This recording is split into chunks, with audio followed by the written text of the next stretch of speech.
All right, hello. My name is Daniel Guys. I'm the creative and technical director at ED Films, and today we're going to try to finish a little bit more of this empty rig character, as well as perhaps we'll try some different character inserts for this project. So we'll see. Hey, Pramod, welcome to the stream.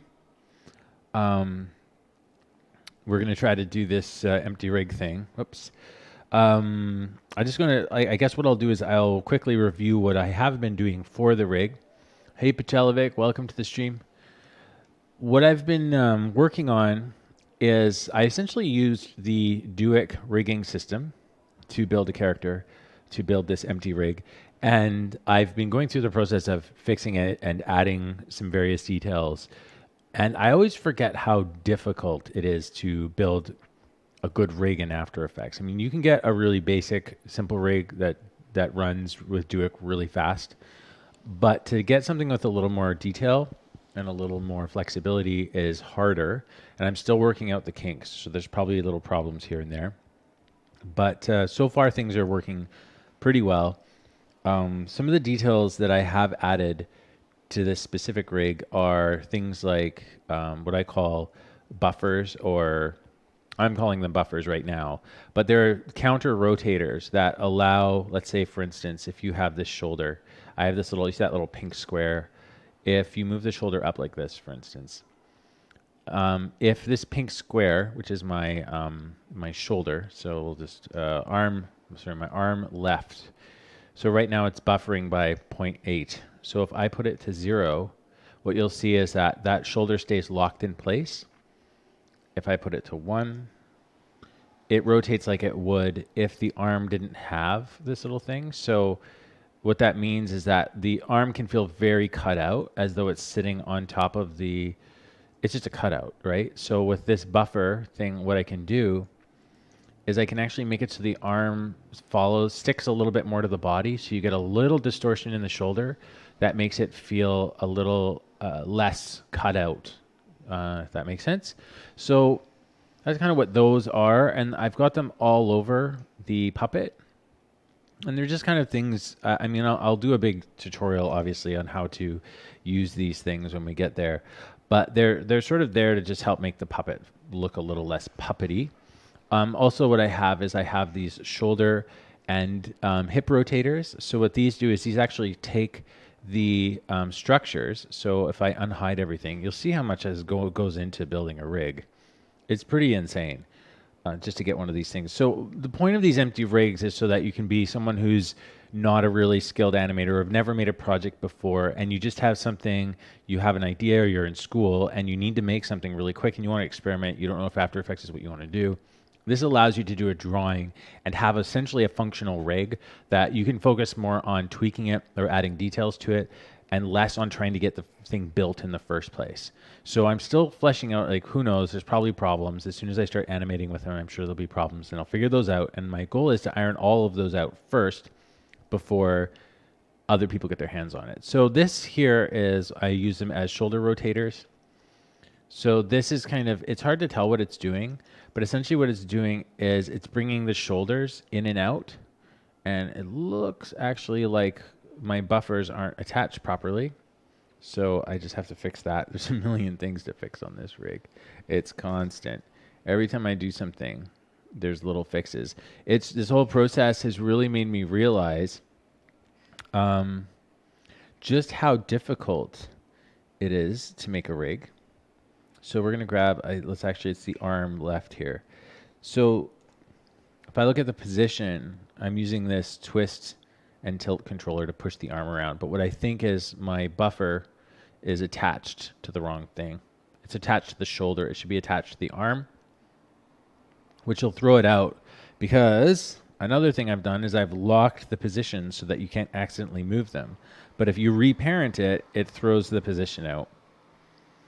So these details all have to be taken care of before you start fixing stuff. So I'm trying to get all this solved. Oh, hey everybody. Sorry, I haven't looked at the stream for a while. Kalabo Kiev Tiv. I don't know how to say your name, man. That's crazy. I butchered it. I am so sorry. Kalab. That's a very interesting spell. I'm interested to know where you're from. Hero Studio, welcome. Uh, Sharab, hello. Thank you for joining. Akira T, welcome to the stream. I'm not sure, and there are people on the Watch Me Work stream. I'm just not sure if this has anything to do with us. Anyways, so all right. So, anyways, to go on, let me just I'm going to parent these arms, these back to the arms, because then you'll see that the thing actually works properly. Arm rotation buffer right. So this shouldn't be parented to the shoulder. It should be parented to the arm. See, it messes it up. Gotta put it back, position, turn that off, parent it back to the arm. Okay. So now when I do the twist thing, hopefully it works. There you go. So we get a slight shift in the arms. And I have a tilt here too. So the arms will lift up and then they'll lift back down. I'm just using my number pad to rotate these. What these things do is they add a ton more life to and looseness to a puppeted animation that's done using Duik. Typically, and I've talked about this a million times before, but typically when you're doing cutout animation, it can look super, super stiff. And a lot of that has to do with the fact that there's no hip movement. So here I've got the hips. There's no traversal of the hip joints. So the hips are static. People tend to animate them static, and all they're moving is the legs, and the pivot point is not changing. So this is to solve that problem. So you can use these to really help loosen up the hips. Pramod, no, I never got in trouble. Everything's fine. I didn't have to take it down yet. So everything's okay. No one said anything, so we're all right for now. I'm drinking with the wrong hand because my thumb is hitting the microphone. Thanks for asking. It's all okay. You don't have to worry about that stuff. I'll take care of that stuff. It's okay. I would have just made it private, and then people could have asked for a link. Okay. So what else am I going to do? There's a couple more things I want to add to this character. So I've done all those buffers. I've done the same thing in the hips. Just so if you rotate the hips, the lower torso moves a little bit, but it moves underneath the hips. So even though they're parented and following the same structure, it gives a little bit more of this like overlapped organic feeling. So that's what all of these do. And each one of these buffers you can modify them independently. So as a user. So the other thing I want to do is I want to add a couple of little rotator controls like this for the foot roll controls, because animating inside of these little guys here can be a real pain in the butt.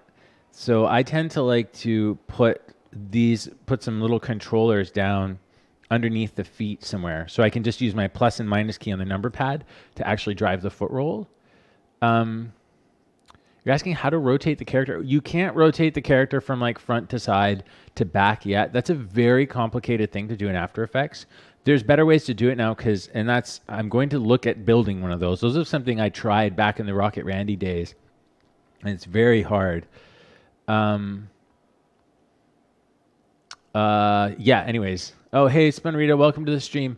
It's hard to do because you have to have essentially 3 separate rigs or 4 separate rigs, and all of those rigs have to be driven by a single control set. And I believe, like if you look at the Duik down here, I believe in some of the rigging tools, there is a way to pull the controllers. Where are they? I think it might be it's probably under these guys. You can essentially tell the controllers, you can put them in a pre-comp.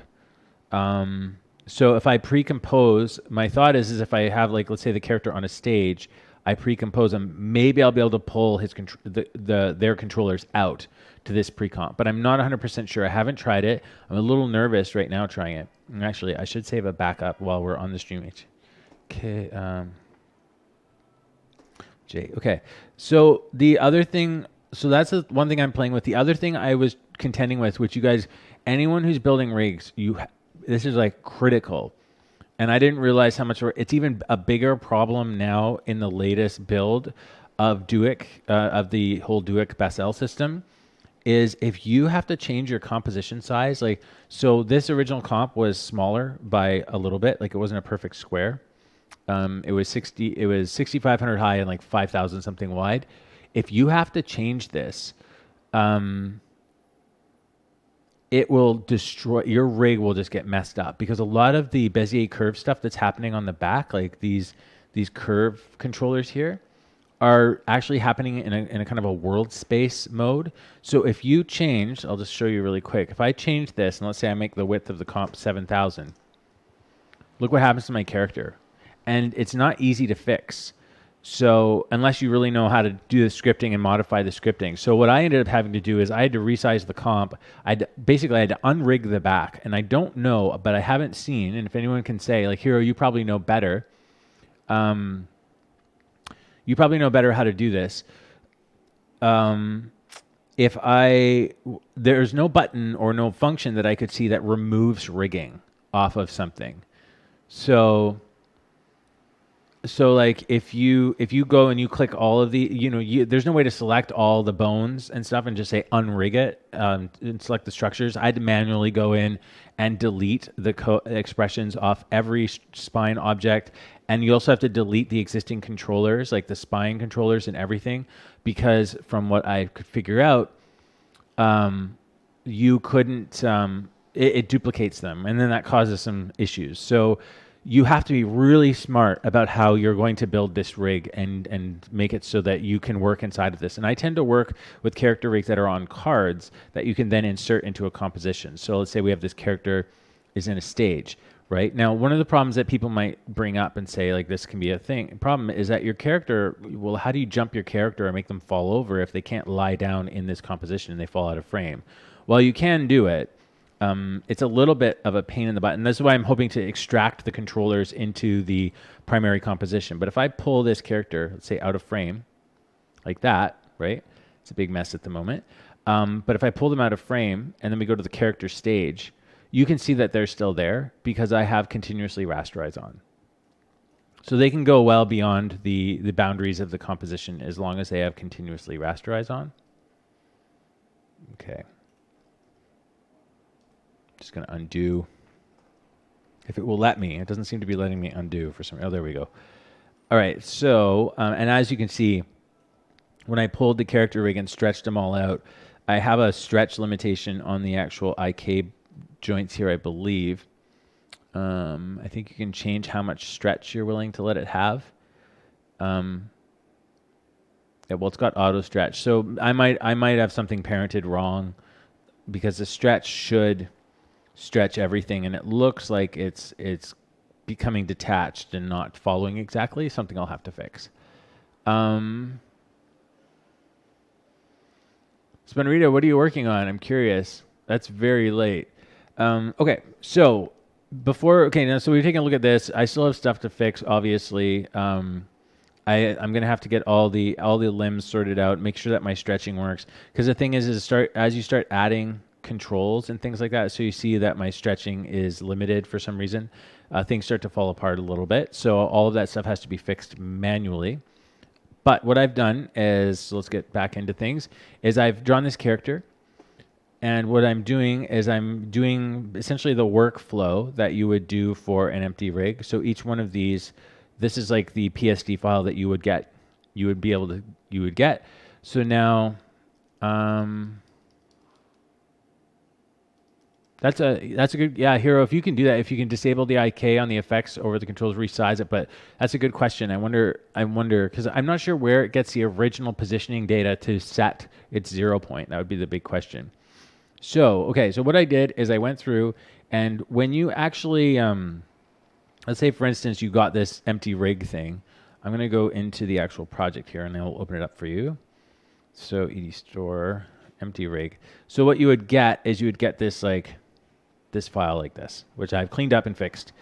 And then inside of each of, and we went over this before, but I just want to refresh. Inside of each of these is a folder that you can draw inside of, and then the template. And the template is kind of like your guide, and then in here you can draw whatever you want. So what I've done is you want to make sure, like when you're doing this, that we have a backup version. You don't want to just start drawing in this and saving because it will kind of make a mess depending on if you have lots of layers or not. So what I do is inside each one of these, let's say we have the arm left group, and inside of here I could have a whole bunch of different layers for painting the arm, right? And then I've also added a solid layer in here to like give it just some paper texture. So this is sort of now I can start drawing it. Now I could do anything with this character within the guidelines of the template, right? Which is why obviously we would eventually have to make bigger templates and smaller ones in different sizes, because I don't know if Duik allows you to resize the the joints or the joint chains. So if I made a really tiny arm, would it let me do that, or do I have to have a different rig for that? So that's something we'll look at later, is like swapping parts out. But so what we have to do in this stream is I just need to color a few things, fix a couple things, and then finish his hat, and then he's ready. Because his hat I'm going to do is just sort of an add-on onto the whole rig itself. And also I wanted to just, I'm recording the screen as I do this. I've been using this little program right here called Chronolapse, and it basically just takes screen captures as you work, so that this can be part of the documentation process. Lots of stuff to think about. Okay, so what I want to do really quick is just darken up those boots, or give them a slightly color more like his coat. So I need to build an extra part, because the leg is built into two parts. There's the leg, and then there's the actual boot. So we just have to separate these out. So I'll go here, and I might just add, I may add just another modifier on top of this, or I could do like an overlay. We'll see if I can just push it to like a slightly more reddish color without getting brighter. I just want to push it to slightly more reddy brown. Possibly even darker would be cool. That's cool. Okay. I'm actually, for this whole character, I used the animator brush from the Kyle's Mega Pack, Kyle T. Webster Mega Pack, which I believe it comes, I'm pretty positive it actually comes with Photoshop now. You can just get it. I think you have to get it from, you have to go to the asset store on Photoshop. It doesn't, you can't just, it's not just included. So I'm just alt clicking these layers so that they can be run as like little adjustment layers on top. Whoops, wrong place. I'm just gonna paint in here. Maybe I'll leave the soul alone. No, I'll just put it in, it's fine. We'll just do the whole thing, and then I might just erase some stuff out, because I like the idea of there being more than one color on this boot. And let's paint the soul up. There we go. I'm trying not to get too detailed in the painting, so that's why I kept it.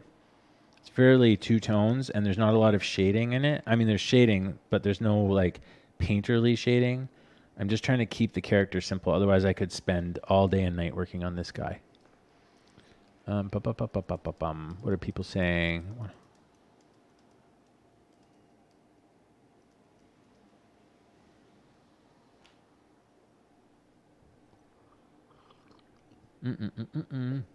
Okay. If Ayush, I think Ayush, I'm not sure how to say your name exactly. If you want to rotate characters and really that becomes like a big priority for you, I would really recommend that you go either into a 3D pipeline. I would just do 3D. The amount of learning that you'll have to do to try to rotate a character and make that work nicely in After Effects is just too extreme for what it's worth, especially if you're learning and you're still early in your process. I would just do that. I would hit up Blender. Grab yourself, like if you really want to do that, grab yourself some character models or something off an online resource somewhere. There's lots of online resources, and then just start modifying the character models that you downloaded. That's what I would do. I mean, I wouldn't bother with trying to make it. I did that boot weird. Now that I'm looking at it, it's kind of backwards. Oh no, it's okay. I wouldn't even bother trying to make that actually happen. It's just so hard. And the program After Effects is not designed for it. Because the other thing about After Effects is the rigs are generally a bit slow too, right? Like they don't run as fast as like a 3D rig. You get a very specific aesthetic, but I just wouldn't bother. And the other thing is if you play with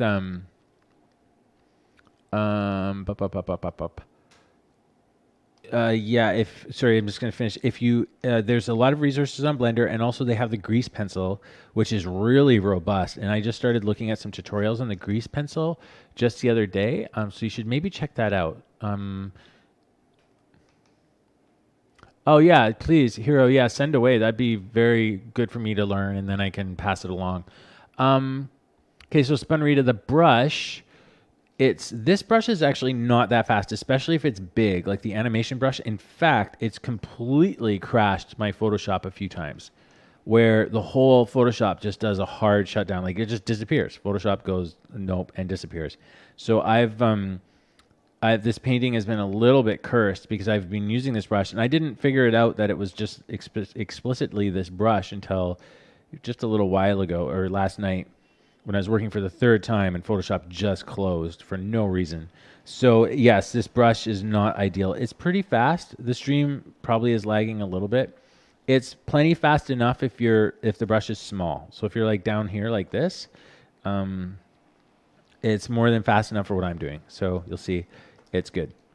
I can do what I need to. But if it's very big, obviously it gets a lot slower and it does completely crash everything if it's big. Okay, and probably this angle is a little bit wrong. Like it should probably, I was trying to make it look a little more 3/4, but it didn't quite work. So, and also, as far as, okay, so the other thing with, I just want to pull you guys up a channel for anyone that's like looking to learn. There's a couple of channels I've been checking out on YouTube lately, and one of them is this guy here, Sir Wade Neistat.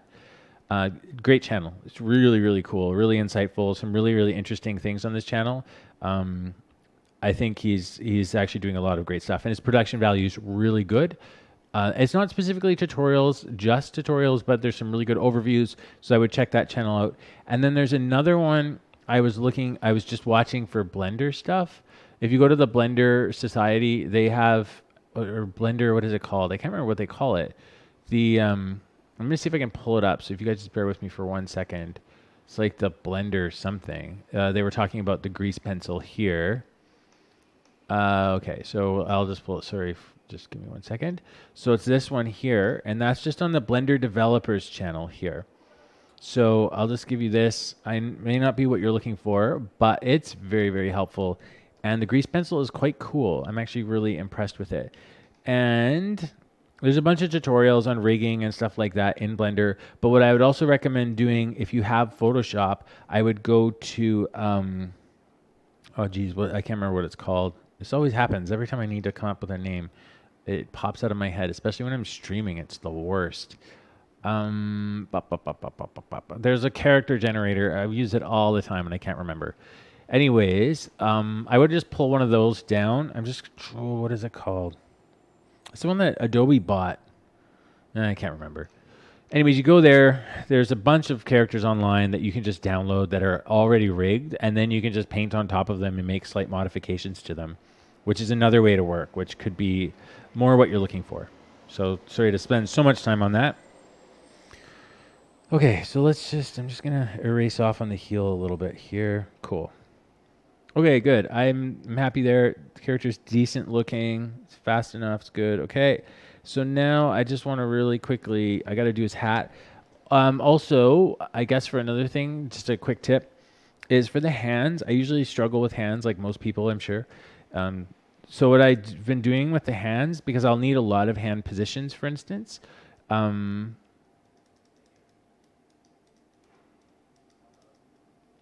Okay, so we have a question on the stream. Sorry, if is it possible to achieve a hand-drawn look with the 3D character?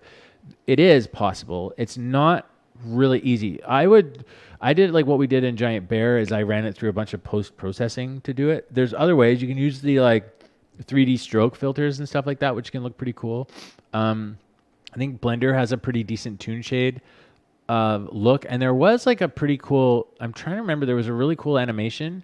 Actually, maybe we'll see if we can find it. I can't remember what they did it in, but it was like a Blender toon shaded animation, or they call it cell shading maybe. But there's like a few people that have done some pretty interesting stuff. I think this is one of the ones I was looking at before. So she's getting some like really neat, like grainy little shadows and stuff like that. The thing where, and that's probably just because of the way that it's just a low resolution solve, but that's kind of cool. Like if you really crank down the actual resolution of your global illumination and ambient occlusion and stuff, that can look really speckly and shaded, hand shaded, which can be really, really cool. Um, so yeah, so that looks really cool. And also if you use the grease pencil mixed with 3D, that can work really well. And I'm just pimping Blender because it's free. There are a bunch of Maya ways to do that stuff too. The other thing to check out, which I've been checking out quite a bit lately, is on Sketchfab. So if we go here to Sketchfab, let's close that. So if you go here and you look up, if you go to Explore and you can look up Arts and Abstract, maybe I think it's Arts and Abstract, but I've been going here and there's some really cool examples of what people are doing to create your, this is a very basic 3D engine, but there's some cool examples of what people are doing to get a handmade aesthetic. So these textures are loading right now. And this is kind of neat. It's loose and it's kind of works. The thing you always run into that's hard with hand painted stuff is that you get these hard edges like you see right here where my mouse is. And that's just as the texture folds around the geometry, you're going to get a hard edge. And that's where, that's where the alpha channeling, be really smart with your strokes, can be really helpful. So if you see here, so what we can do, we can take a look at how he actually did it. If we go here and we can set up the wireframe. And you can see the wireframe of this mesh. Now, this is a very heavy sculpted mesh. It's not actually meant to be animated. This would not be a mesh that you would animate with. But you can see kind of what's going on. And it's someone just painted a very hand-painted style on top of the actual character itself. And then you can see the alpha channels that they've used. So they probably should have done more alpha breakdown along these edges here. But the other problem you get with that, with the alphas being like that, is you'll get this like tube look. You see if we go like this, you can see those lines. So it can be very hard to manage 3D to make it look really hand painted. So that's when you want to combine it with like a stroke or like a cell shader. Maya has an interesting thing where they'll put like a stroke along an edge, and you can use that to, even as a counter alpha, to like cut into stuff to hide some of the digital edges. Anyways, it's a pretty advanced concept, but I just wanted to show you so if you go on Sketchfab, there's some really cool things like Quill. Obviously, I don't know if you guys have played with Quill. Not as easy to animate in, but it's definitely a really cool tool for creating very handmade aesthetic. And there's some really cool stuff, really better and better animation tools in Quill. It's hard to get I find it's a bit hard to get the head around initially in painting. I've done a little bit of it, but I'm definitely no natural. So that's another thing. It's another way to work. Quill is a really good one. And that's just essentially a lot of curves that have a volumetric style feeling, or like a 2D camera facing stroke applied to them. Man, there's just some cool stuff in this one's just a vector parallax, but I'm trying to see, there's a person that does some really cool heads or busts that are like hand painted looking. And I'm just a little nervous about doing a search for them because I feel like we might get a whole bunch of nakedness, which makes me nervous. So I'm wondering if I can see maybe the people that I'm following. There's going to be nakedness in here because the cool thing too, about Sketchfab, is that you can use it for figure drawing, which some people have posted some really cool models that you can use for figure drawing, which can be really helpful if you're looking for different poses. Unfortunately, if you look for it, you might find a lot of erotic things. If that bothers you, then it's maybe something to watch out for. So this is another one that someone's done, which is really cool, and it really feels handmade and hand painted. So and this was really cool and helpful to check out the wireframe on this one, and you can see it's just a whole bunch of little flat panels that they've put around a sphere. Now, whether those flat panels were done manually or whether they were done with some kind of FurSim or something like that, I don't really know, but it is worth checking out. So you can kind of see how they've created that look. Would it look as good animated? I don't know. Like sometimes, usually when you go to doing animation, once you start animating something, it can look pretty. The 3D or CG tends to come out quite a bit. Okay, cool, Pramod. That sounds good. Things are a bit slow around here, so I'll be better at getting back at you. And if I don't get back to you, just can you write at info@ED Films, because Emily and Archita and Roxanne and everybody check that constantly, and they will just make sure that they bug me to actually respond. Because sometimes I don't check the email well at all. For resizing, you need to go to the composition setting as advanced tab and use the top left. That's what I thought. Yeah, so if you resize, that's okay. So what Hero's saying is if you resize from the top left, which works fine. The only downside is, so we'll go to advanced and we'll do this. And I did look at that. So if we go 8,000, it's all good, but your character doesn't move with it. And the other thing that's not really quite clear to me yet, which I'm trying to figure out with Duik, the new Duik, is I can't, because of the way things are spatially organized, I can't create a master controller and just move everything.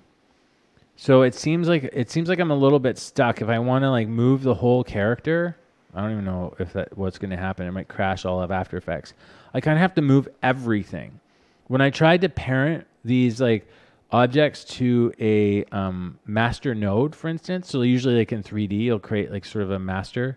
So let me just put a null object, for instance. We'll make it, and we'll just put it in the scene somewhere. I think it's probably centered. So if I take these like controllers, which normally in the world, this would kind of work. If you took these controllers and parented to this, and you went down and you find anything that wasn't parented to something, like if I parent it, this used to kind of work for me in the old Duik, but it does not work anymore. At least it didn't last time I tried it. So if I grab this null object and I try to pull it, the character goes all wonky. And so I don't really have a good solution at the moment of how to create a master controller.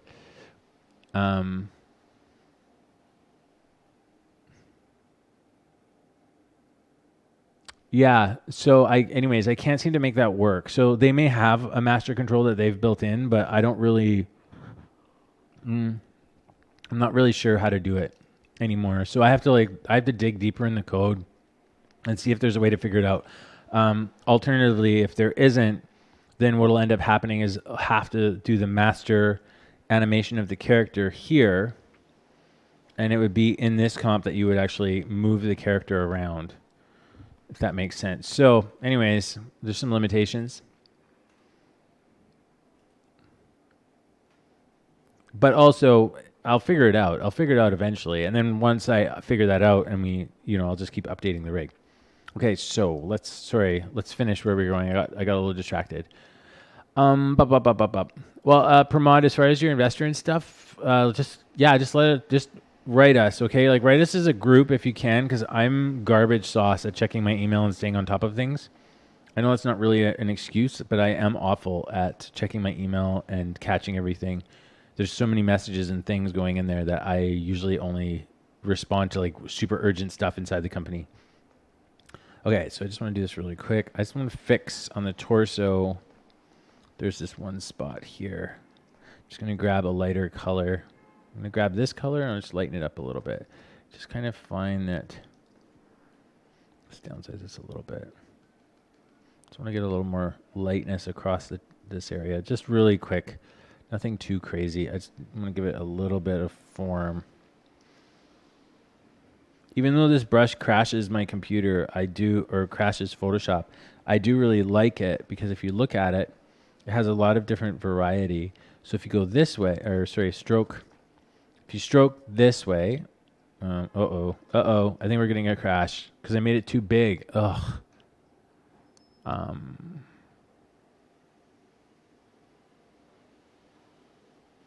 Oh, you have to pay him back if it fails. That's a tough one.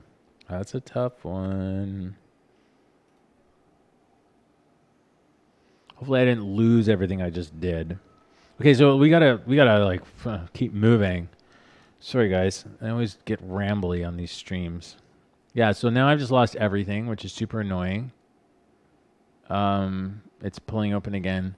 The thing that's also annoying is that I lose all my preferences because Photoshop's been crashing so much with this brush. I haven't closed Photoshop properly, in the last like 5 times. So every time I have to go back, I mean, it's only moderately annoying, but it's just kind of annoying. I got to go back and find the brushes, this one, and then just start over again. So I was doing those little white patches on his torso. Okay, brushes back to life. Oh yeah, and I lost my colorist or coolerist, or I don't know how they say coolerist, probably. Up, up, up, up, up.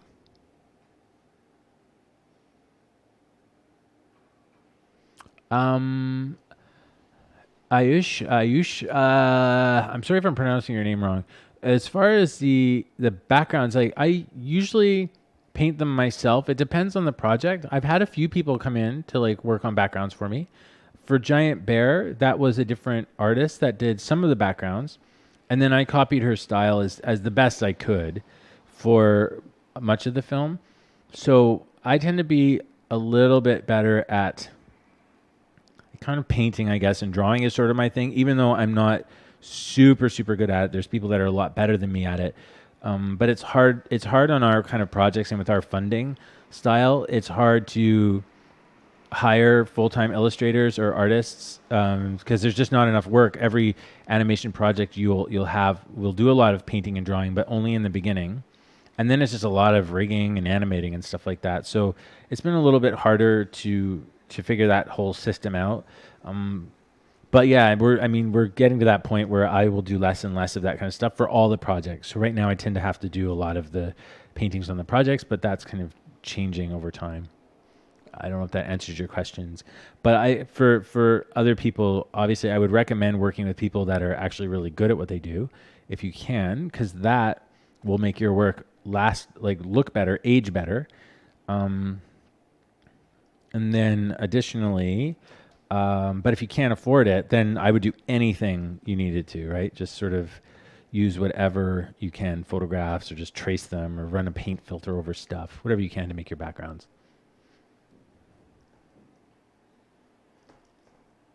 Okay, so I'm just going to do this hat really quick.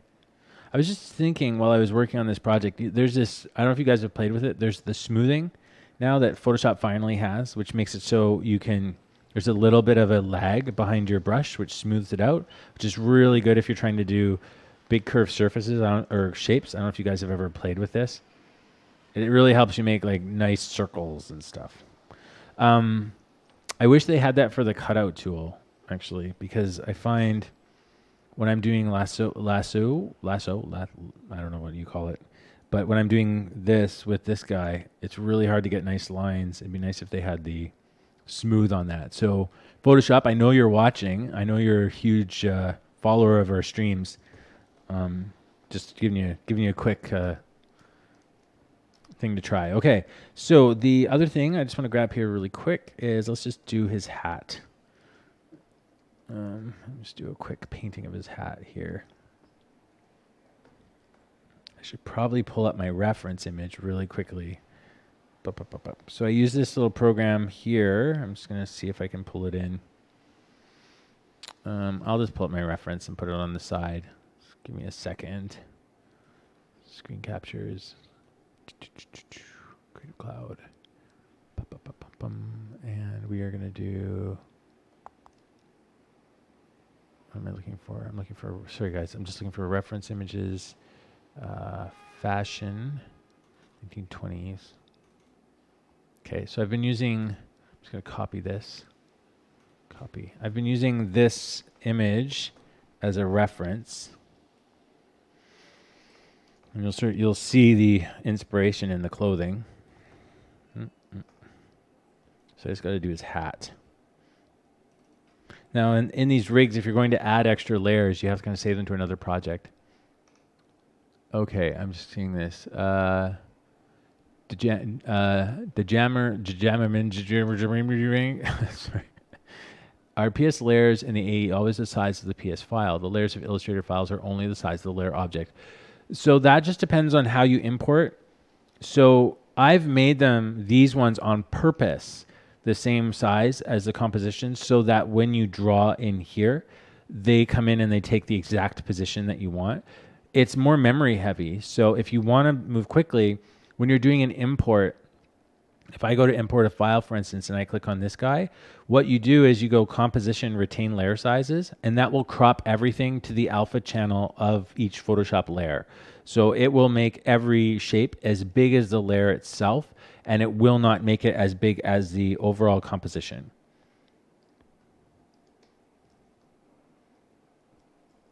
Okay, so let me just, sorry guys, maybe I shouldn't bother with this hat because I don't want you guys sitting and waiting for me to draw this dumb hat.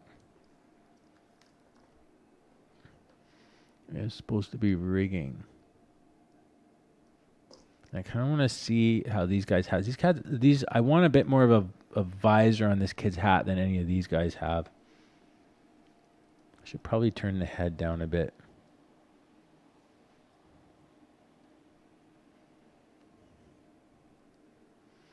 Now I don't have like the perfect image of how these hats should look, so I'm just going to guess a little bit, sort of cheat it a bit. Doesn't matter, he'll be animated. No one's going to see anyway. So I'll draw the whole hat, and then what I'll do is I'll double it and mask it in After Effects. So I'm going to draw the hat like he's like no one's wearing it. And actually, let's turn some smoothing up even further to make this curve easier to make. There we go. Mm-hmm.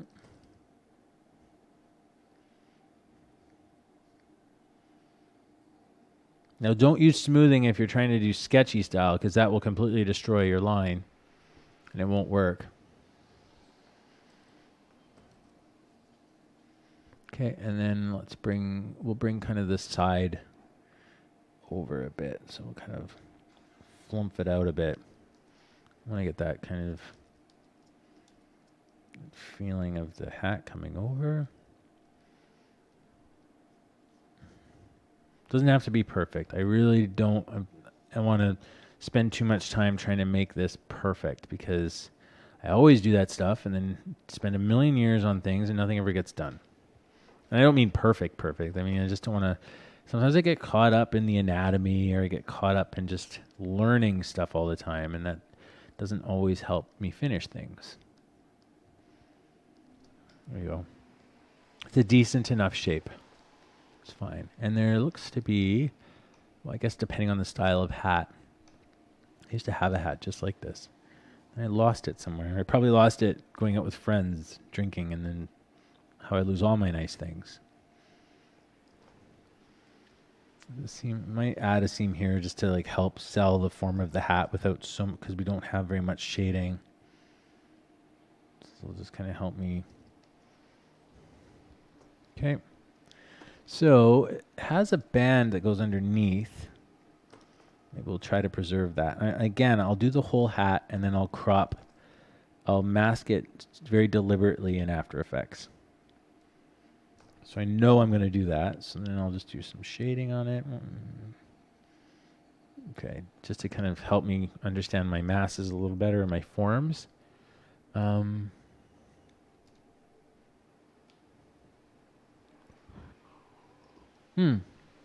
Hero, that's a good idea. I think, yeah, it's kind of my theory too, is part of building these things are also for me because it makes it faster. One of my biggest bottlenecks is just the amount of time it takes to get a rig up and running. You know, you design a character, and then like I've been working on that empty rig off and on for a very long time. Well, for weeks. I started it a long time ago, and then this isn't really working. And then I've been kind of tweaking it and fixing it, and I just keep forgetting how brutal it is to make a rig and how much stuff can just break. And it gets harder if you're trying to make a rig for other people. And that's kind of what I'm doing with these empty rigs, is they're for other people to use, but that adds to my own benefit because I'm going to use them in my own projects. I mean, that way I don't have to re-rig everything every time and redo everything I always do. I don't know. Are you missing something? I'm not sure. Oh, looks like I kind of made a mistake here. I mean, the hat should have a hole in this spot, but I'm not.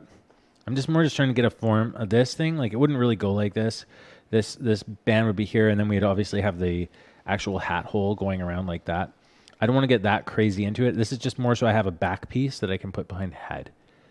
So we'll just leave that the way it is. Let me just get a couple little folds in here. Let's see, we have a little fold. I don't know. So I'm just going to try to riff on something here. Maybe we'll put like a little fold here. I do have a general idea of where my light source is kind of coming from, since I've sort of started with the face, so I can kind of assuming that the light source is a bit like that from the kind of the front. It's a little, well, it's actually very much, it's like kind of just to the front and back just a little bit. So there's a slight angle on it. Pretty basic. I try to keep, when I'm doing any kind of puppet stuff, I try to keep the lighting pretty generic and flat. The main reason is for, it just doesn't read well if you have dramatic lighting on a cutout puppet. It, as soon as the arm rotates to a different angle, that dramatic lighting goes with that puppet. So it tends to look worse. So you're almost better off flattening out your puppets a bit. Excuse me, at least for my aesthetic. It's less distracting, and then the puppets feel more believable. Okay, I'm just going to quickly do the cutout for the paper to hide the layer underneath, so that I can actually see what I'm doing. And I'm going to grab the same color as the jacket. So what I'll go here for the torso, I'll just pull this layer. All this stuff's going to be merged down in the end, but I'm just going to group this together, and I will duplicate it, pressing Control J. We'll go up to the hat and we'll drop it here. So that'll look bad for a minute. We'll go here, go Control A, and then we'll X, and I'll just go Control I to invert it. So now I'll just take this lasso tool. So I've been using the lasso tool, and like I said, I wish I had smoothing on it, but then I just try to go pretty quick. I don't get too hung up on it. And if you want to adjust, just hold the space bar for a sec, and then if you need to like re-lift your hand up, I just hold the space bar so I don't have to keep pressing the lasso over and over again. So let's do this. Okay, there. And then I'll just do here, and I'll delete it. I could modify this in this Q. If I press Q, I could modify it here, which is totally fine. I usually just use my brush to do this because I want the edges to have a similar quality as what I've been doing. So I could just modify it like this. Or what I usually do is I just click on this layer and I jump between my black and white, because you'll notice your color switches to the, so if you're drawing on here, you'll have the colors of your normal painting, but if you draw here on the mask, you'll have your black and white. And I just switch it to white, and now I can kind of draw in the mask. I can give it a little bit of a rough edge, which is cool, and make it a little less uptight than the lasso would do, or there we go. So I'm just switching. I don't have to use my eraser or anything unless you want to. I just use the one brush. Just helps it feel a little more cohesive. Great. Cool. Okay, so now let's just cut this off here. There. Okay, and then I will, in here, these are our lines. I'm going to add a new layer. Just put that underneath. And then I'll just do some more lines here. So I want to kind of create the shaded side. I do really like this brush. I'm really into it.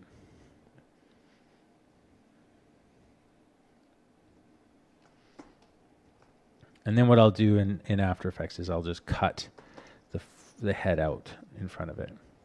It's easy enough. It doesn't have to be perfect. Okay, and then let's just add a little more shading. So if our light's coming kind of from here, I've already done a little of it, but also I want to take a look at my reference, bring it a little closer.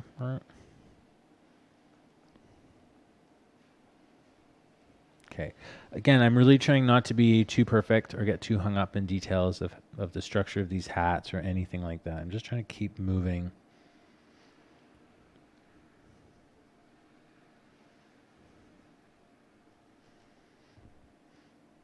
Another, I don't know if you guys care about this stuff, but another reason to try to move quickly and not get too hung up, which like I said, I have a tendency to do, is that once you get it on your puppet and you get things moving, you might realize that it doesn't look very good.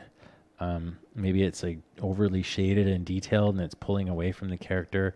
There's just so many things that you can see once the character's moving or all rigged together that just might just not work. And so you spend a lot of time adding a bunch of detail and things. You can really, it can be a waste of time. Let's add one more layer here. I'm just going to do a light color. I'll just grab off his face. We need a bit lighter than that. So let's go here like that. For this specific drawing, whenever I lighten up, I desaturate, which tends to be, it's a bit of, I guess it's a bit of a general rule of thumb, is as things get lighter in color, they tend to desaturate. And as they are darker, they'll become more saturated.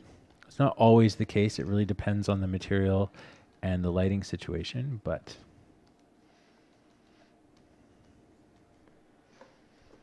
and also additionally with my cross hatching, if anyone cares, I tend to try to follow a bit of the structures of the face or sorry, of the surface that I'm drawing. It helps. I saw a really cool, an amazing figure drawer once. He was brilliant. And he was like so young. He was like a little child, but he was, well, that's condescending. He wasn't a child. He was just shockingly young for being so good at it. He would accentuate the forms with this kind of cross hatching line style, which was really cool. And he would use it almost following the muscle and following the masses of the body. And it really helped communicate what was going on. And it gave his work this like very active feel. And anyway, so I've stolen that idea a little bit, and I try to use it in my cross hatching now. Because before I used to be a little more willy-nilly about it and just, but then this form, using it as like a way to inform your structure is really helpful. And also it can be very helpful in your understanding your lighting or understanding what you've drawn. So then it's even easier to correct mistakes. Okay. Cool. So hat's essentially finished. I think that's fine. We'll add just a little bit of bottom light here. A little more light there. A couple patches. Okay, so I say this character is finished for now. Let me just say one thing. What is this guy? Oh, it's recovered. That's why. We'll call it Chippy003. Okay, so the next thing we're going to do is we're going to clean this up, and then we'll drop it in After Effects. Well, we'll see. We'll see if it works. Spunarita, thanks for your kind word on my crosshatching. Okay. Also, another thing, really quick note, is with the neck. I just built the neck again right over top of this. I'm not 100% sure if this will work. It should, but again, what I'll do is I'm going to mask a front torso and a back torso, which I've already done in After Effects. Is I have a front and back torso that are both have the same pins and everything, and that way I can split the two. So one of them can influence the. Anyways, you'll see. I don't want to get into it. I'll just be another tangent, but you'll see. Okay, so that's pretty much done. I think he has his hat. He has everything he needs. Just a really quick note for doing hands is been using Design Doll. I was just going to tell you guys this already, but I use this program Design Doll, and it's actually really helpful for me for posing things. There's a few other little things you can use for posing. This one's really good, and then they have a free version that is fully featured. It's missing a couple of features, but things you probably wouldn't. Most people don't use specifically unless you're exporting models and stuff. But what's cool about this is if I go to the hand and I go here, I can pose the hand very naturally and very quickly. So let's say I just didn't know how a certain hand was looking. Now obviously the hands aren't perfect, but they will give you the structure of what you're looking for. Maybe you want someone holding a cup of tea with their finger way out like this. And so it will help you. Then what I can do is then I take this and I kind of position it the way I want, and I'll do a screenshot, and then I'll go, let's say if I'm working on the left hand, for instance, I'll just drop this in, and then I'll cut it out like that. Press Control J, and then just drop it in, and I can use it as a reference. And if I really want to, I can even just sort of cheat and scale that hand the way I want it, and then just draw over top of it really quickly. So it's a good way if you really struggle with hands to and it's free. Design Doll is like, for doing that stuff, it's completely free, and I it saves me so much time because I didn't really like that hand, so now I'll just like move my camera a bit. I need it more like that. Again, we'll print screen and then just paste it. I know there's other ways to do print screens, stuff like that, but again, Control J, bonk. There we go. I have a better angle. And this way too is if I needed to draw a bunch of hands for poses, I can just do them really quickly and then just draw them. So then I take this and let's say I'll put it on like a multiply pass, and let's say I shut this off. Well, now I can just literally just draw over this hand and just follow it as like a structure. I don't even know why I'm showing you this, guys. This is like so redundant. But anyways, I can just go like this and literally build my hand out and understand my structures that I'm trying to get. And it's not as complicated. And then I can also stylize. And on top of that, I will be slowly learning what hands feel like and how they move. And then that means I can actually get results I can use while at the same time learning how to draw hands.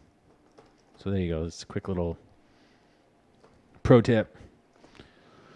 Turning the character around. So if I wanted to plan that, I would do the same thing I was just showing you guys. I would take maybe something like this program, and I would pose a character very specifically, and I would take a snapshot. I would do it here. You can do it without parallax. So if I can turn the field of view way up, or I think I can crank the distortion down, but I'll turn the field of view way down so it's like super zoomed in, and that'll flatten out. Some programs allow you to turn perspective off. But anyways, I'll get them to a point where they're just sort of flat. I'll draw them. I'll take a snapshot of like that, take a snapshot from the front, take a snapshot from the back, then do all those drawings. And then I'll have to go into this whole process of rigging 3 separate puppets. It's not easy at all. So I would rig a front. So usually if I'm doing a film and I'm using this kind of method, I would try to really limit the number of character positions and angles that you see the character from. And then for anything where I wasn't doing a lot with the character, like I would have a character that's a full featured rig, and then I would have a character that is a less featured rig. So I might have a full featured front 3/4 and possibly a side profile. But for back shots and stuff like that, unless there were these long walking shots that I needed to do, I would cheat those and just take the drawing and do a really simple rig on them. Okay, so this character is mostly done. So the next stage, we're going to flatten it out. I'm going to do, I'm going to call it Chippy Flatter. Okay, save that. And all I'm going to do is, I don't want to flatten out the entire group because I'm using the groups hold the template as well. So I'm just going to, this is going to be this is a process I have to work out a little bit better so that it's not confusing to other people. But I'm just going to reactivate my templates so that they're just present, so that they're visible, because that's what the Photoshop file looks like, or sorry, what the rig file looks like. So I'm just turning them back on. Now, I've not done this before yet. We did, remember, if you were here last time, we did a quick test of the monster arm, which seemed to work. Okay, so not being the most efficient here. Okay, I think that the hat doesn't have anything. So we'll just call this hat. And we're also going to want to delete any extra layers. So we're going to get rid of this and this. Reference layers, gone. Okay, and then we want to clean up anything that was outstanding. So I'm going to go through each layer and we'll flatten them out. So the hat, I need to get rid of the photo and the arrow. So where is that? Okay, the arrow's there. Just delete that out. I probably shouldn't have put it there, but I was explaining things. And then the photo. Goodbye, photo. You're gone. Okay, and then we'll The hat's just a thing we can just merge together because it doesn't have any structures to it. Bop, bop, bop, bop, bop. Yeah, you can't improvise. That's I think Pramod. That's the main thing. That's why 3D is a more successful and dominant pipeline. It just gives you more flexibility as a director and as a maker. I think this kind of workflow requires a lot of planning and strategy, and you have to also like 3D is a tremendous amount of work. So I think that's the other thing is you have to kind of you have to choose your battles. And I think that if you're trying to make a short film or like a commercial or you're new in your career or you don't have a big budget at all, you're going to want to limit the shots anyways. And building something in 3D is a lot of work. It's expensive. Building something like this is also a lot of work, but it takes less. I guess there's less specialization in some ways, and also it's a little bit more of a direct workflow. It's a lot easier for me to create a character really quickly in this program, or sorry, using Photoshop and stuff. And we've talked about this before. Than it is to like model rig. Like for me to make this character in 3D, it would just take forever, and it would never look anything like this. It would take me so long to texture this. And you know, like I've drawn him from the front. I've drawn 4 hands today for this character.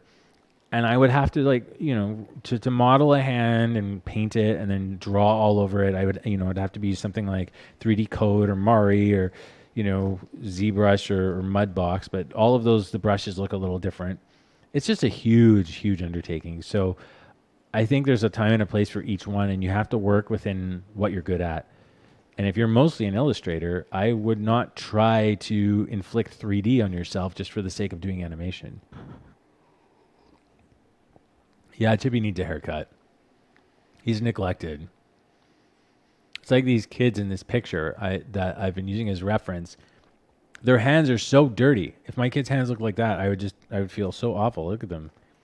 Look at these kids. Not only are they smoking, but their hands are really dirty. They're probably like poor little working kids, although they seem to have really nice clothes. They almost look like they're little troublemakers. I don't know where they got all this clothes from. Maybe I'm just being like, because they're smoking, I just think they're bad kids. It's like a hangover from my childhood.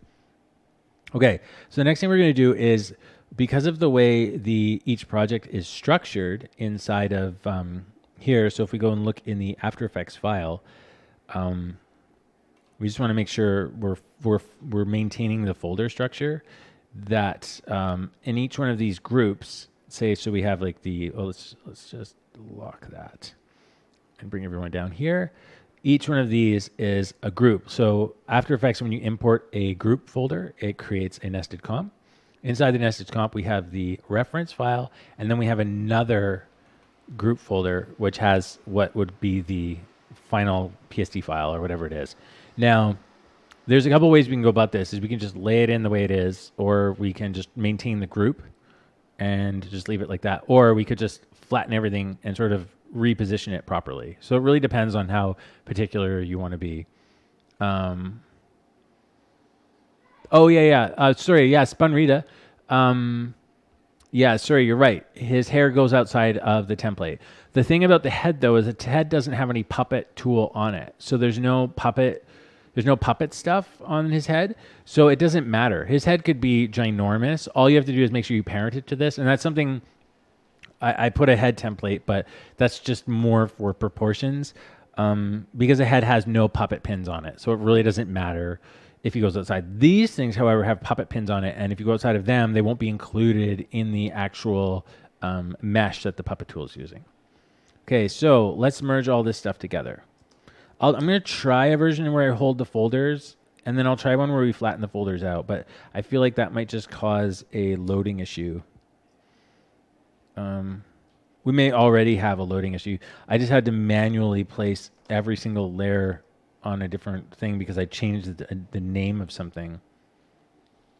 So that'll be the other thing, is matching the names. You have to make sure that you preserve the name of the layer, because if this is named layer 22, when you open it in After Effects, it's not going to see the head layer, and it will say, oh, there's no head layer, and it'll make you manually replace every single layer. Does that make sense? So like in here, if we have arm left, the layer is called arm left. If we don't duplicate that, it'll mess up and it won't work. So we need to match whatever we have. And it looks like, okay, just bear with me. Arm left, guys. We have to make sure it's the same thing. I know it seems technically elaborate, but I promise you it's nowhere near as elaborate as making the rig in the first place. Torso. Probably be easier if we just grouped the whole folder, because then we wouldn't have to worry about the name stuff.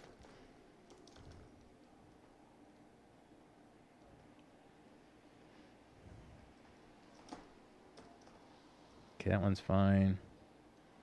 Pelvis. I'm curious. Anyways, I'm going to see if we can even get away with that, but not for now.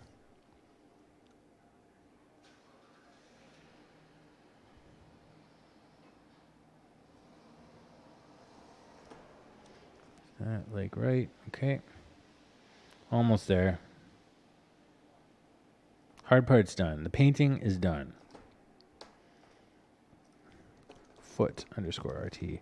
Looks like I have to fix one of my naming conventions was bad. I didn't stick with it, which is another annoying thing about making something for people to buy. Is that you have to, there's a lot of cleaning up little mistakes, and those can take forever.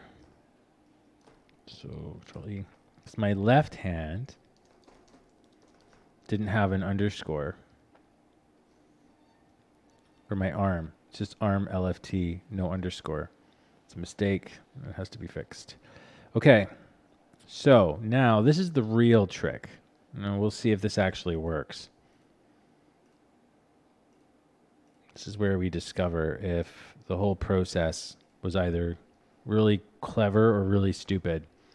So we're going to go into our work folder here. Projects store. Where are you? There it is. Empty rig. PSD. So I'm going to create a new folder.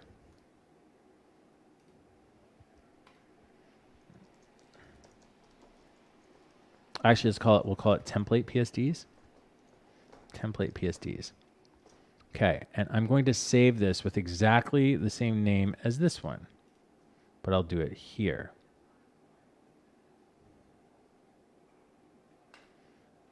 Now, hopefully, if I do this, the problem with After Effects, well, we'll see, is I can't just up and replace one whole composition without making it disappear. Like if I want to replace this thing, the whole thing, with, let's say we want to replace the arm here, and I want to replace footage. I guess I could put it in a placeholder, but the problem is if I want to replace, I can't replace the whole thing. At least I don't think I can. Maybe I could, but I feel like I'll have to pick each layer. So let me just say, anyways, if I want to replace the footage, because I brought it in as a composition, it would have been nice if I could replace the composition, because then I could go into the template and just replace it with this guy.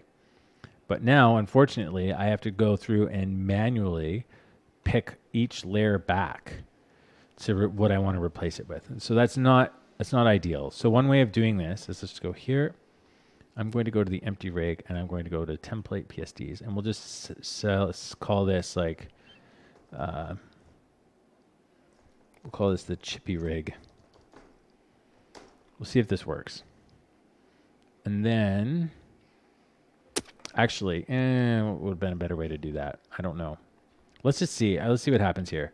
This could break everything. So then we'll close this. I got to figure this process out a little better. Okay, so we'll just close the project. And then what I'll do is I'm going to move this. This is way too manual. I'm going to figure out a better way to do this. I know I will. if we go like this, BCKUP, what should happen is the After Effects should lose the rig, or like what was there. So we open Chippy. It didn't lose it. Why? Who is it referencing? Oh, it's referencing it somewhere else. Sorry, guys. Can you bear with me for 1 second? Oh, wait. Weird things have happened. What? This is very strange.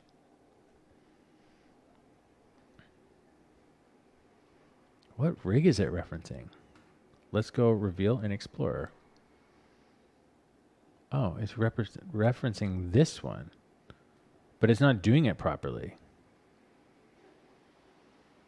Interesting. Or it's referencing one thing. Let's see if it's referencing. I'll just go through here and grab the hand left. Yeah, weird. Reveal on Explorer. It's referencing the actual right one. But it looks like all the layers are wrong. One way we might be able to, this might be because, let's just try something here. It could be because we have the hat at the top. Let's try to save that. We'll minimize this and we will go File. You're not supposed to put like extra layers in. That's like the dumb thing to do is like if you want to add props, you have to import them as a separate project. So let's just try this again. Don't save. File, open, Chippy.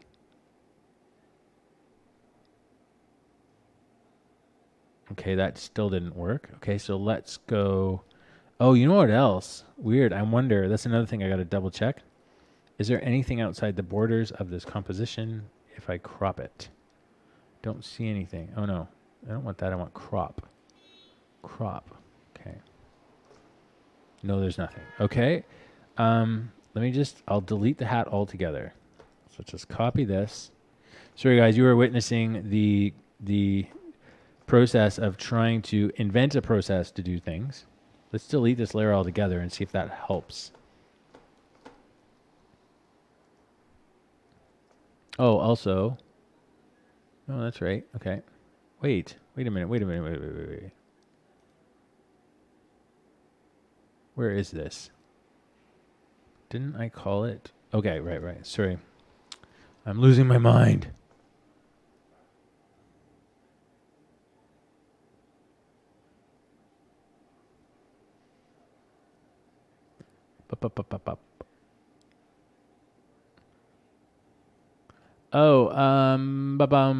Oh, sorry. I haven't checked out character animate. Yeah, I have played with it a little bit, but I haven't done anything serious on it since I don't have any like gigs or work that requires it.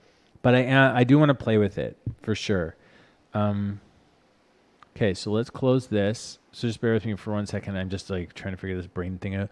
But also, yeah, it's supposed to be really good, and it's probably a lot better than After Effects for getting things up and going because it also links directly to After Effects, which, yeah, I don't know what's happened here. It's very strange. Let's check some of the layers and see what's going on. Let's go into the arm, for instance. Yeah, so that's what I thought. So it's brought in this folder, but the arm isn't where it should be. So we're kind of like, you kind of have to put everything back where it was, which is super annoying. I thought we'd get around that by having it in a folder, but apparently not. Let me just do this really quick and we'll go like that. Yeah, okay, so you know what happened is we're better off just merging the whole folder. It's good to know because I think that means like we can just not worry so much about the naming conventions. So like if we go here, we'll just merge these. So I'm sorry guys, I'm just trying to figure stuff out here. We may have to unfortunately manually place everything, which will be terrible. But you know I'm thinking what we would do is we would just merge that like that. I mean it'll save on memory for sure, but it's really manual. I guess something we could do with it too. I'm just thinking through some stuff. Actually, now that I'm thinking about it, the nice thing about things not being merged is that you can have sequences inside of them. Okay, so let's just not mess around with this. Let's go open recent chippy rig. Everything's going to be messed up. It's weird that After Effects does that. It's very strange. Yeah, it's either a resize of the comp or what I think what's happening is After Effects is importing each one of these at their layer size and not at comp size. That's what happened. And so now it's just resizing everything to fit in the comp size, which is fine. I mean, it's going to make it faster to animate it, but it's just a little bit annoying because I've got to do that for everything. And that also means these things are in the wrong place. Right. So I think the other option of what I could do, actually, let's just go back here. Let's just try this. I'm going to replace. This is going to be, I'm so sorry. This is going to be a little bit boring, but I have to do this. I'm going to replace the footage with file, and I'll do it with this guy. Of course, I'm going to import it as footage. Import. Choose the layer. And I think what happened is, so we have the arm left guide.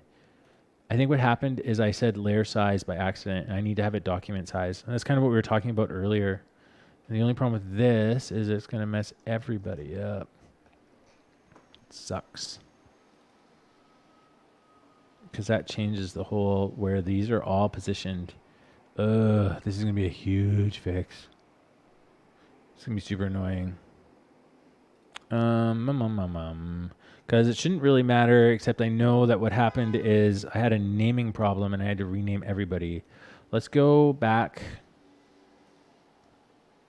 This is super annoying. This is awful. So annoying. All right, let's go back to I before we went to J. We might have to go back even further. Let's see what happens. This one's missing stuff.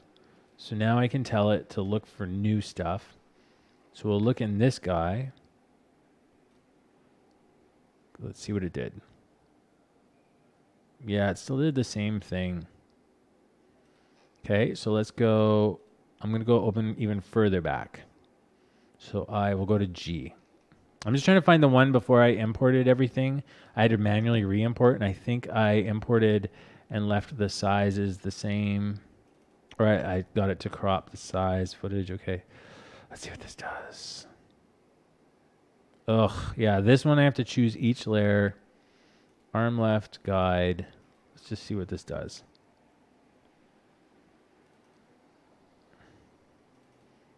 This is not what we want to have to be doing.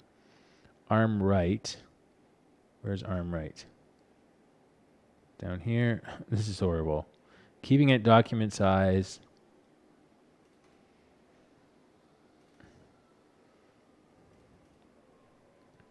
Arm right guide.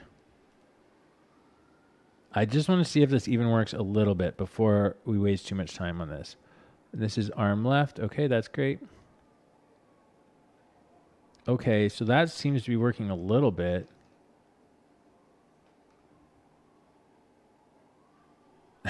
Yeah, it does. Thank you for your support. Foot left. Okay, let's see this. So I'm telling you, it's like so much complicated stuff to make rigs work. And this is the stuff that happens to everybody. I'm sure of it. Okay. Foot left guide. So I just need to see a few more to see, because I feel like the guides are out of their place. Foot left guide. Okay. It may just become that the only way to do this is you'd have to manually sort of place everything back where it was, which isn't horrible because at least you still have a rig. Foot right. But that is not ideal. For me, what would happen is you would replace the name of the file, update the name of the file, and the whole rig would replace for you as long as your names were right. Foot right. Foot RT. Okay. I can't see anything because of probably one of these hands or something. Hand left. And this is the other problem, is this is what I ended up fixing, is one of these was named wrong. So we have hand left, which is the good one. And that's right, hand left. Here.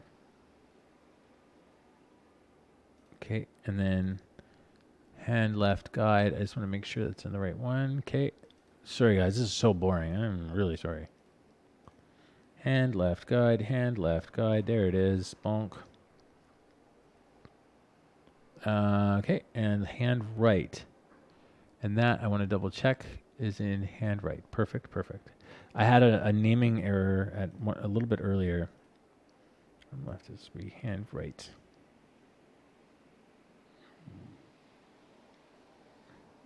Hand right, of course. Okay. Looks like they're positioning properly this time, though.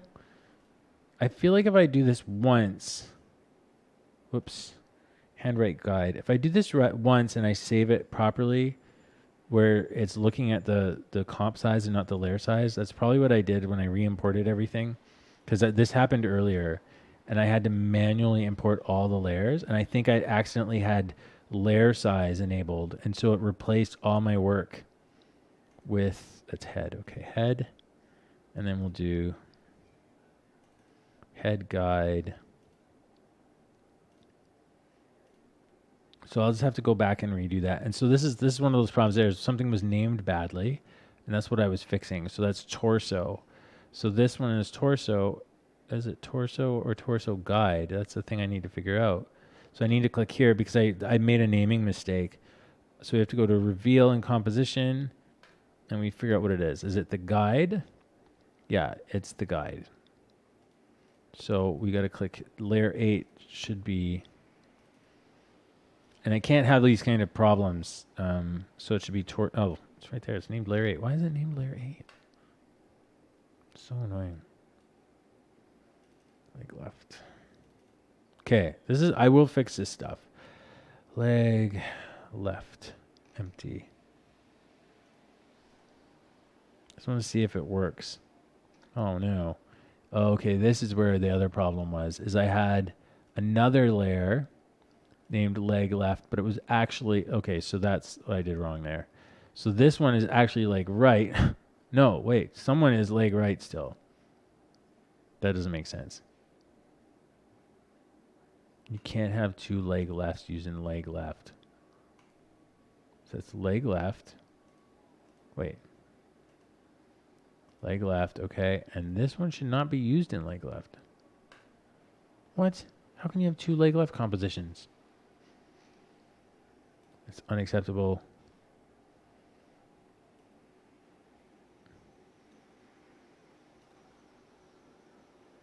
Oh, I see, because the folder's named that. So you need to figure out what composition. Oh, this is the worst. This is the worst. So this is leg left group, that's fine.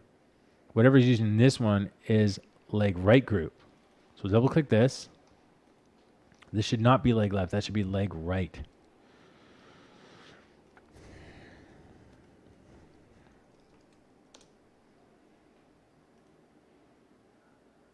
Oh man, yeah. So this is what messed me up before. This is the stuff I had to fix, which I thought I fixed, but by fixing it, I wrecked everything else. So this one's used in leg left. So this is this is leg left. Good God. I can't answer the phone just yet. Okay, and this one, it's used in, oh my goodness. I don't even know what I'm doing anymore. We'll just make this one leg right. Sorry guys, my phone's ringing.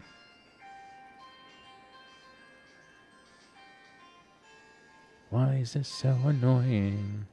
Okay, and then we have leg left guide and leg right guide. They're just aggravatingly leg left guide, and this is leg left guide, leg left group, and this is leg right group. So this needs to be the leg right guide. This is the worst. Okay, this one's leg right guide.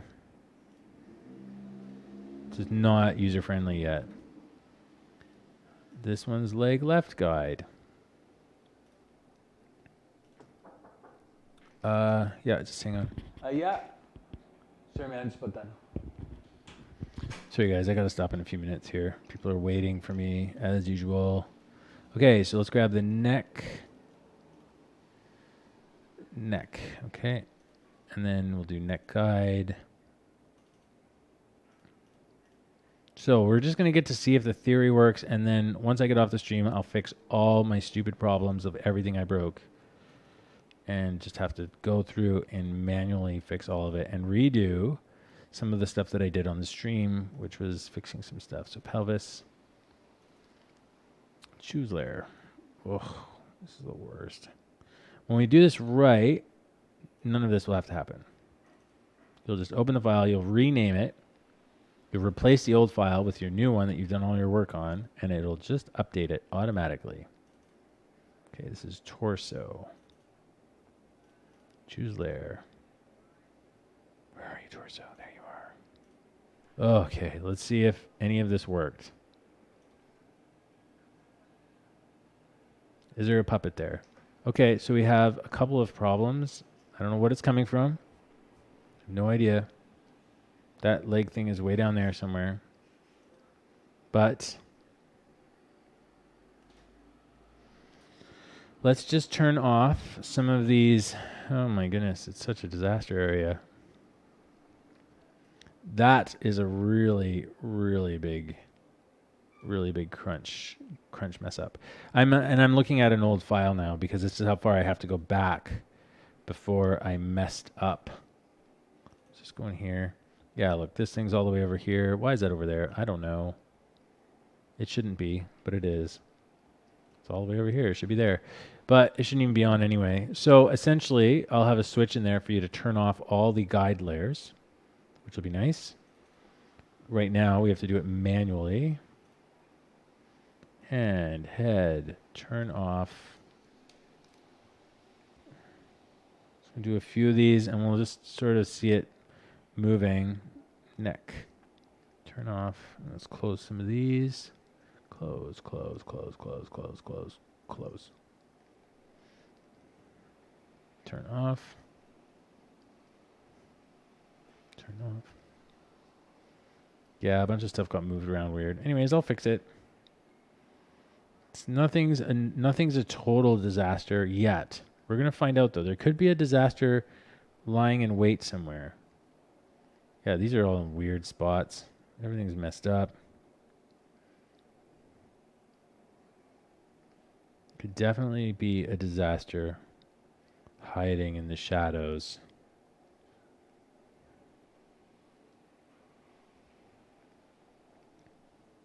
Okay. All right, so there's the puppet. Now this puppet, why are there weird lines on that guy? I do not know. His legs have weird lines on them, maybe? Oh, there's a weird seam. Oh.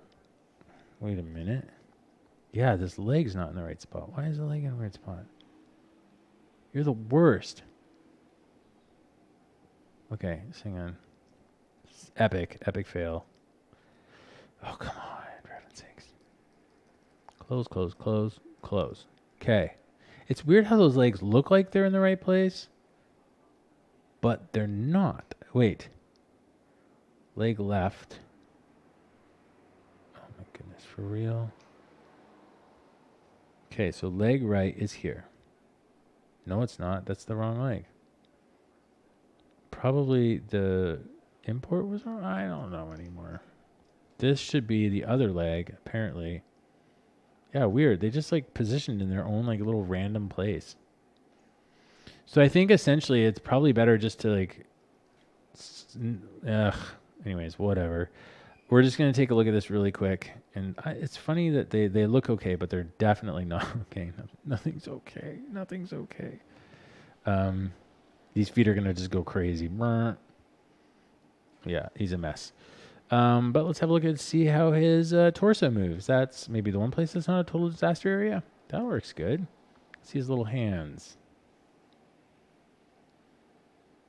Cool. Now, this rotator needs to be fixed so that he holds a little better. Let's see if the arm buffer on this thing worked at all. Put it to 0.2. I'm mostly curious at this point of like how, yeah, so that has to be, the actual joint position has to be adjusted, which is fine. My other thing I'm worried about is overlaps. If it would respect the alpha channel, which it seems to have done, is it's respected the alpha channel, which is interesting. Yeah, I've got the legs reversed. Um, oh, thanks for the compliments. Yeah, the legs are reversed, epically reversed and wrong. But that being said, I'm trying to see. I just want to make sure. I'm a little curious if an alpha channel can overlap okay without looking really bad. Like you get these weird artifacts. I'm not sure if that can be mitigated or if that's just, let's say, adaptive resolution. Let's see what this does. Should rotate this down.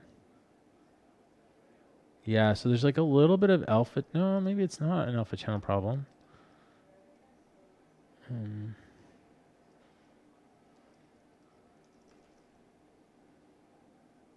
Okay, so the question is if I turn. Okay, so that wrist is sort of working.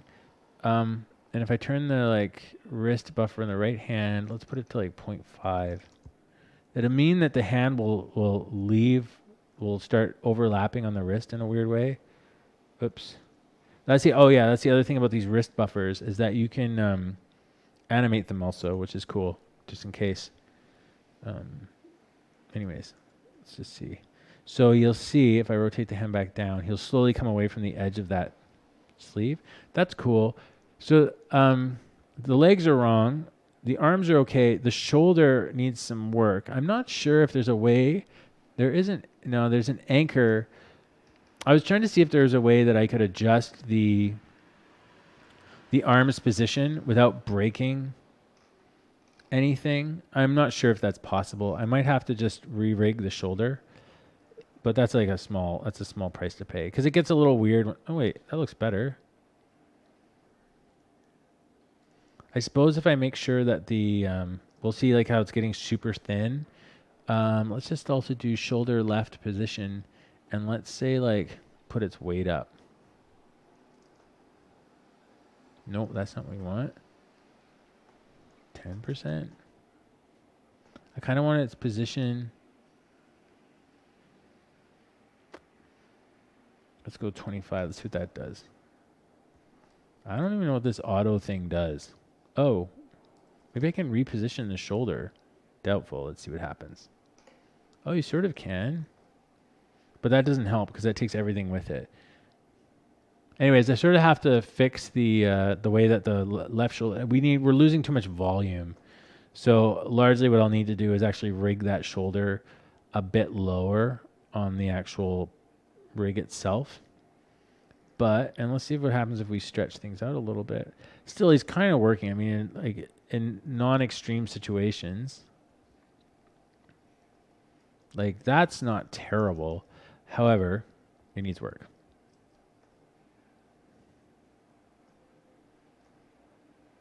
It doesn't look, it's not the worst. It just needs to be a bit lower. Probably on both of them, I'll lower the shoulder pivot, which will also require me changing the visuals a bit. So it's still like, there's still quite a bit of work left to do.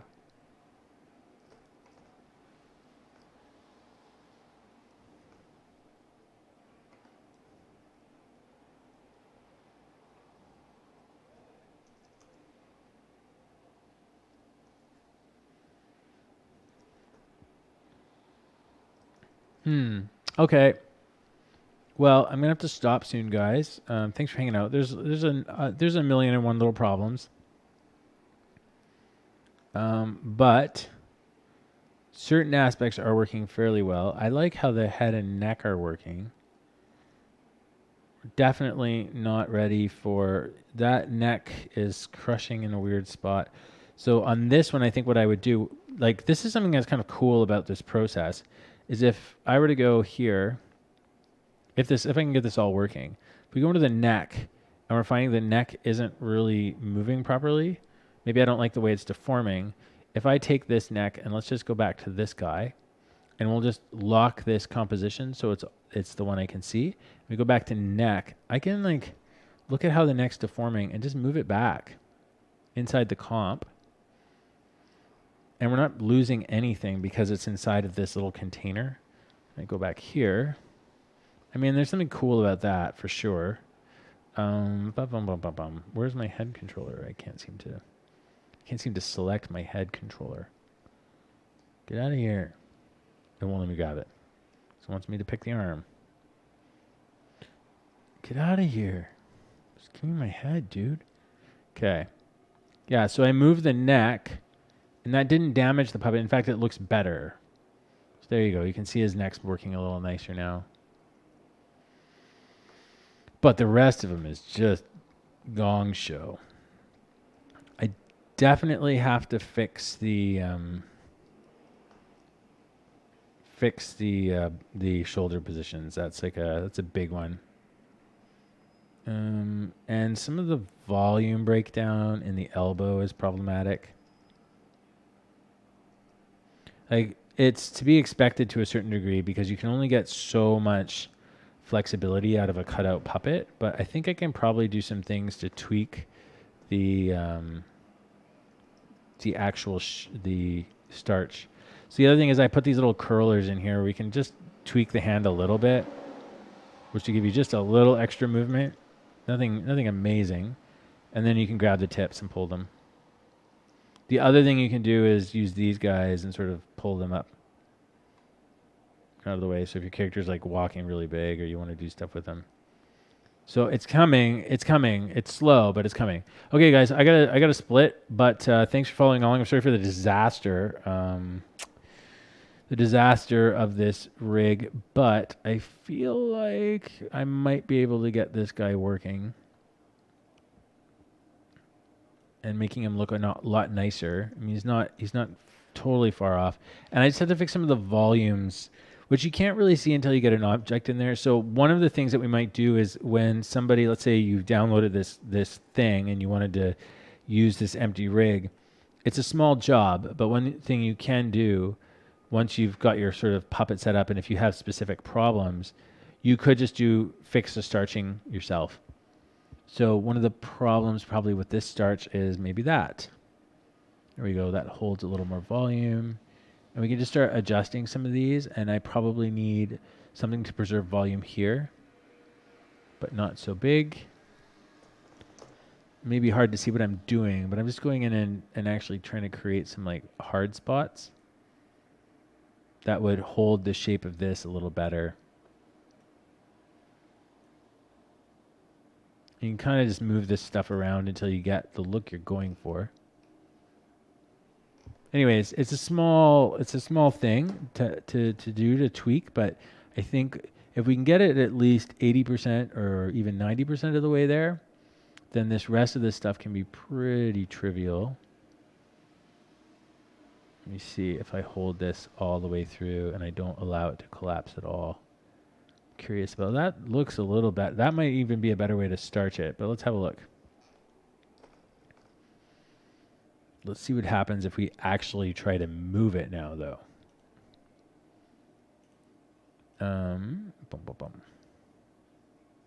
Yeah, it's a little bit, it's too stiff.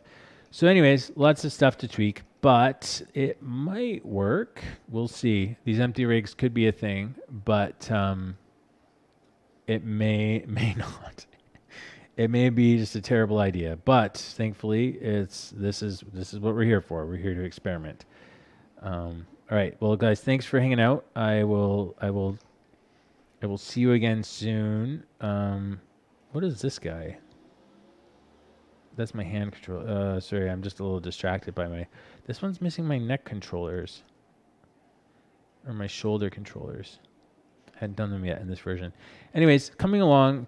We'll get it sorted, and hopefully we can make it so we can try inserting a whole bunch of different. That arm's working a lot better. That gives me hope. This arm's working really quite well. It's this arm that's working like garbage. So I just have to see what's going on with this arm, and if I can match to this arm, then we have a much better. The prospects are fine. Like, it is possible. It's possible to make this work. It's just a matter of getting the right structures in place, and I think he's going to be cool. It'll be a neat little style. All right, guys. Thanks so much for your time. I really appreciate your patience and even hanging out. So I hope you guys have a good day, a good week, and we'll see you next week. And hopefully I'll have this guy all sorted out by then, and then then some people, you can start downloading it and playing with it and seeing what you think. All right, I'll talk to you guys later. I'll see you. I'll see you next week.